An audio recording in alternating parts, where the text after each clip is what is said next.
Hey, what's up everyone? It's Tico, and today's tarot tutorial is going to be covering the 4 suits of the tarot, and more specifically we're going to be looking at the 4 elements in alchemy as represented by the 4 suits.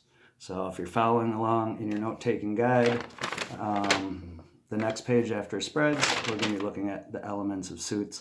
I'm just going to kind of read off the information that I've typed up here, and verbally maybe go into it a little more in depth than what's on the page. If there's any questions below, feel free to post them in the comments.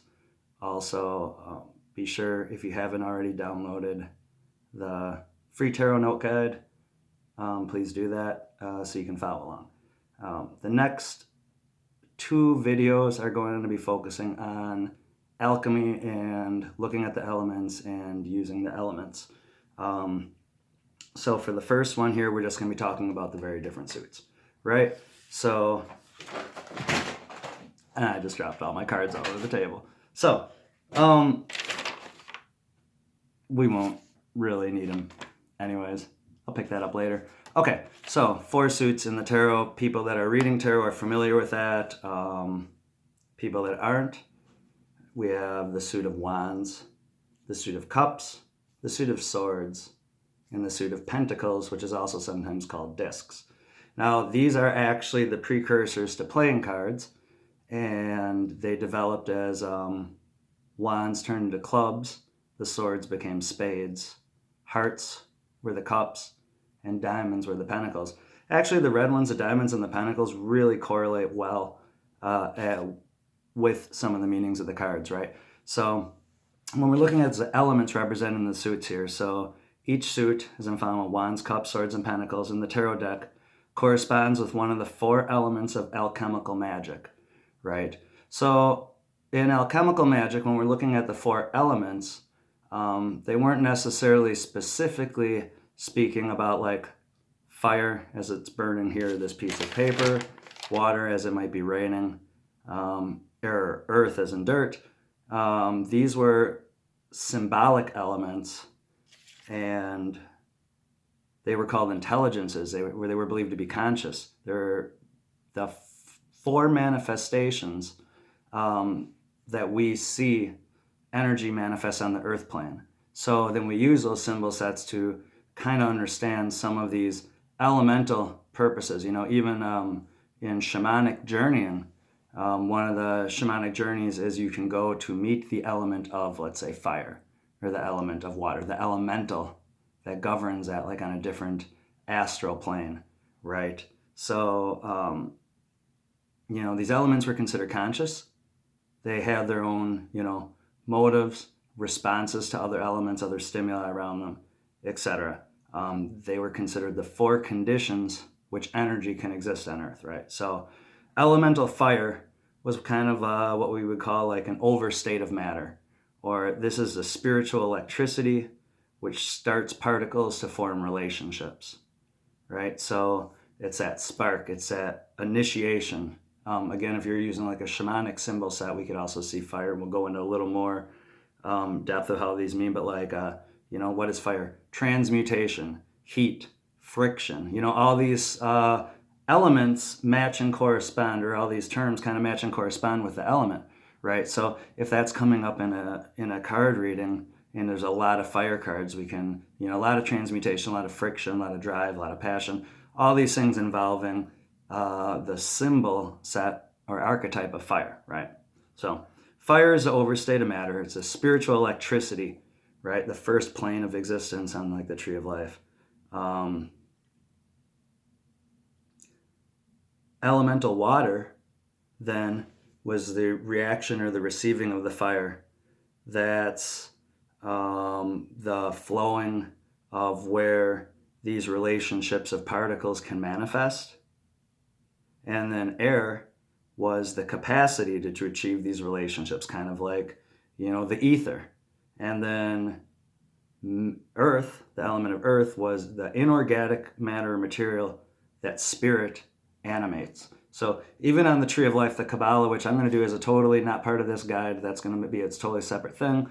But they considered the earth plane or the earth element almost not really an element itself, but a receptacle for the manifestation of fire, water, and air, and how they meet together and play a part together.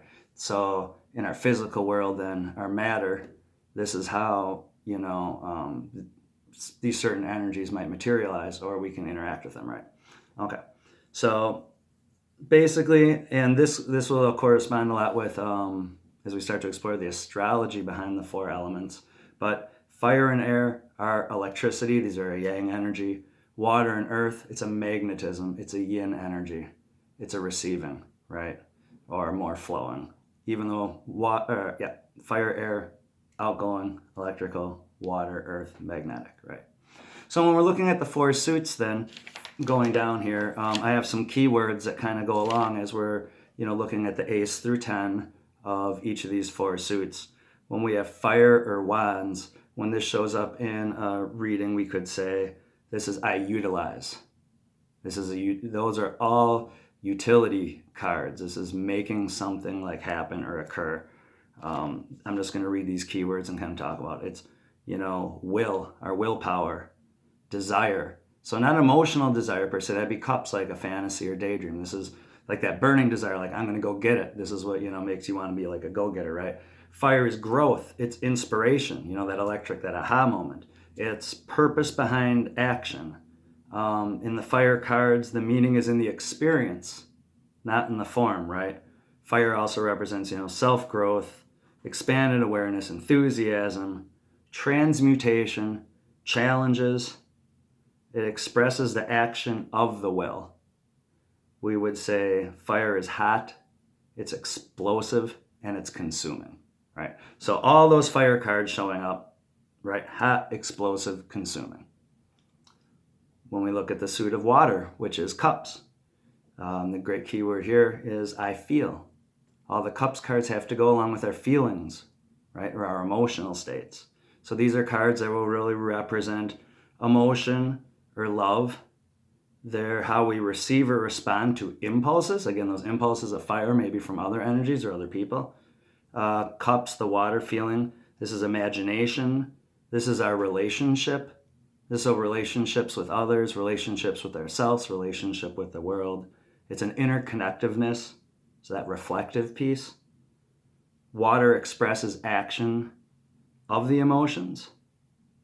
We say it's flowing, it's fluid, it can take shapes, and then, take other shapes depending on, you'd think the earth confines put on it. Water reflects, and water creates, it brings life, right? So those are some keywords around water there. For the air, the swords, the big keyword here is I think.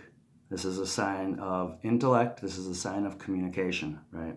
So when swords come up, we're looking at thoughts and challenges. So similar to how fire might be challenges, but those might be more like, spiritual challenges or friction. Here with air or swords, this is challenges with thinking, with our beliefs, with our perspectives, maybe clashing with other people's perspectives or in communication.